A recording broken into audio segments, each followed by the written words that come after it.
pupunta kami sa labas para kumain. Actually, magpapakain kami ngayon. So, instead na dito sa bahay, so sa labas na lang para less hassle sa, diba? Ang kalat ng kwarto. Actually, yan yung mga ginagamit namin matulog kasi wala pa kami kama, wala pa pagbili. So, okay lang yan. So, eto lang yung suot ko, guys. So, eto lang. Pero naka-leggings naman sa baba. Ayan. Let's go na yan. Andito na kami, guys. Kami yung nauna dito. So, yung expenses na to, akala ko share lahat. Yun pala kami. So, dito, yung mga nakalatag na dyan, dito kami kakain. Mag-i-squat lang, guys. So, separate ang boys and girls. So, papaliwanag po mamaya sa inyo kung bakit kami magpapakain. So, andito na sila. Nagpakain kami sa kanila dahil may namatayan. Medyo iba lang kumpara sa Pilipinas. Diba doon, kadalasan ang pamilya ng namatayan ang naghahanda. Dito naman sa India, pagkatapos ng lamay o ng 12 days rituals, ang kapatid ng namatayan ang siyang magpapakain. Hindi rin namin ito direct na kamag-anak.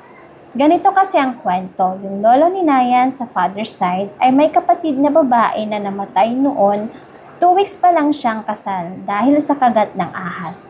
Yung asawa niya ay nag-asawa ulit. Kaya ngayon, kinonsider namin yung namatay na babae bilang kapatid ng lolo ni Nayan. Bakit kami ang nagpakain? Dahil panganay si lolo sa magkakapatid, may responsibility din siya sa ganitong pagkakataon. Pero ang maganda dito, hindi nakafocus ang gastos sa isang pamilya lang. May salitan. Halimbawa, sa death anniversary ng great-great-grandfather nila, kami ang gumastos last year. Tapos ngayong taon, ibang kapatid naman ni lolo ang sasagot. Iba man ang nakasanayan natin, maganda rin yung sistema nila. May tulungan at hindi nagpapabigat sa isang pamilya lang. Sakain kami ngayon nung sikat na ice golo dito sa Gujarat. So, tignan nyo naman kung gaano kadaming tao. So, lahat dito is kakain sila ng ice golo or ice golo. Para siyang halo-halo or ice candy sa Pinas. Ito yung mga syrup na ginagamit nila. So, madaming iba't ibang klase. Then, ayun, yung ice. Guess how much is their counter per day? Per day? Guess 10,000? around 200. Huh? How much? Around how many customers right? Guess how much their counter per day? In one night only? One night. Like 10,000? Around 200. 200. Then what time they will start? Start is around 8 p.m. 8 until 1 or 2 midnight. So their income is more than 200,000. Counter. Counter 20,000. 200,000 per day. Okay guys.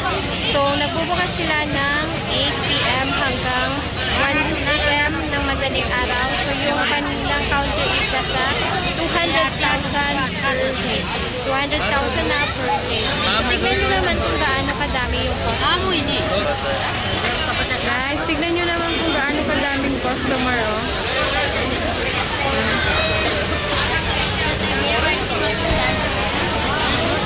So yung iba naghihintay, then kami naghihintay rin. Ito si Mami, ito si Hiral, then ito si Papa.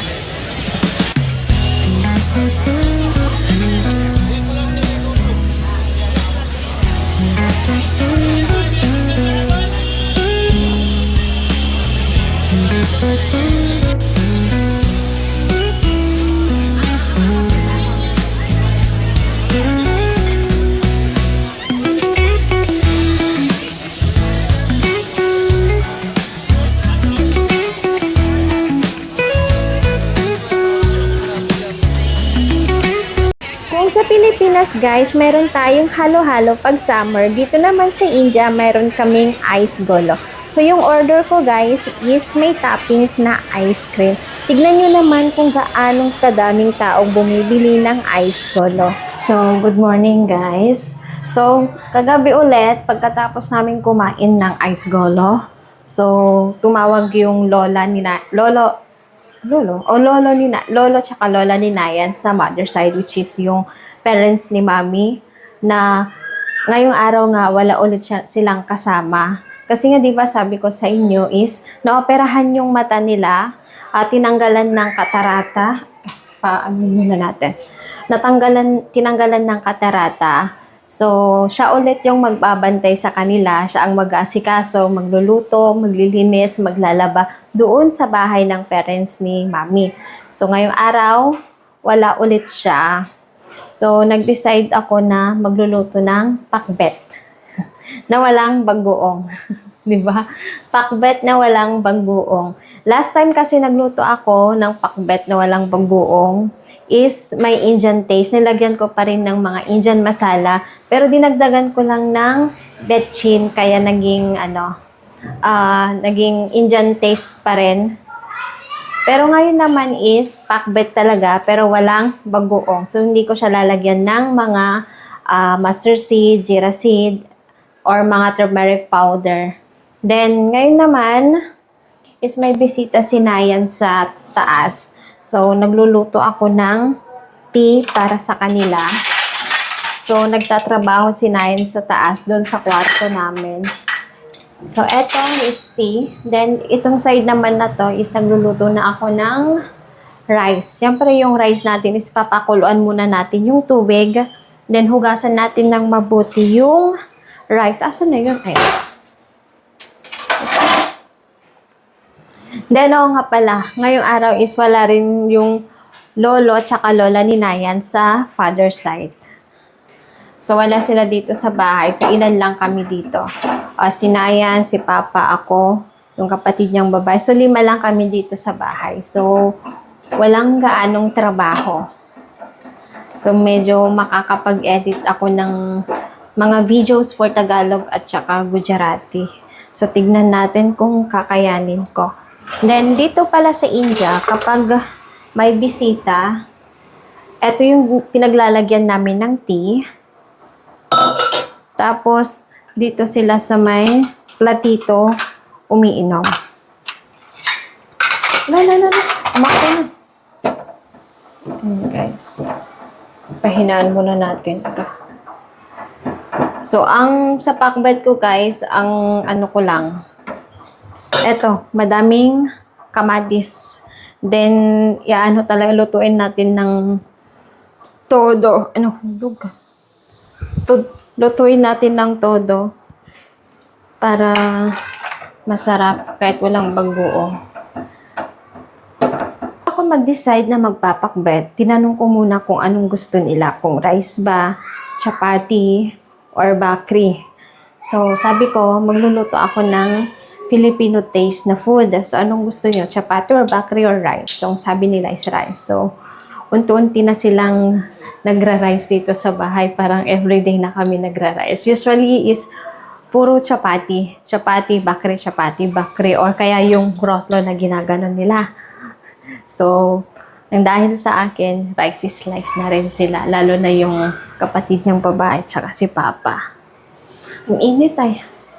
Ang gagawin nating una ay magigisa muna tayo ng, hindi. Ito pala. Hindi ito mawawala guys kapag kakain talaga kami itong sili. Sili. So kung nagtatanong kayo paano usually kinakain namin dito sa bahay is veg na ulam. Puro veg. So hindi kami na kumakain ng any non-veg. Veg lang kami. So kaya nananaba na rin ako puro gulay. So ang ilalagay ko pala dun sa pakbet, eto. Bunga ng malunggay. Then, anong tawag dito? Talong. Di ba? Nakalimutan ko na. Talong. Then, walang kamote.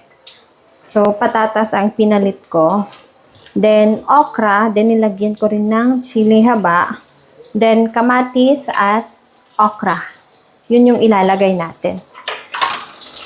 Then, sa panggisa, bawang, sili at saka luya. So, anoy ko lang to. Pupuk-pukin lang.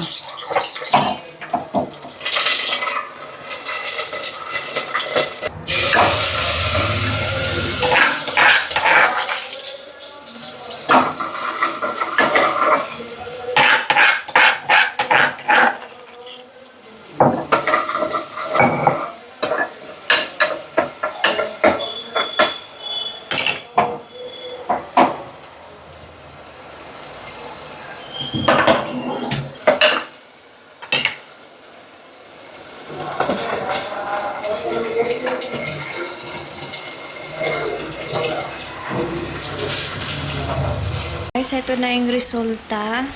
Then, ito yung sa kanila. O, diba? Pinoy na Pinoy na. Then, yung isa. Then, yung isa. Rice lang. Tapos, ito yung ulaw namin. Pakbet na walang bagoong. Parang ginisang kamatis lang.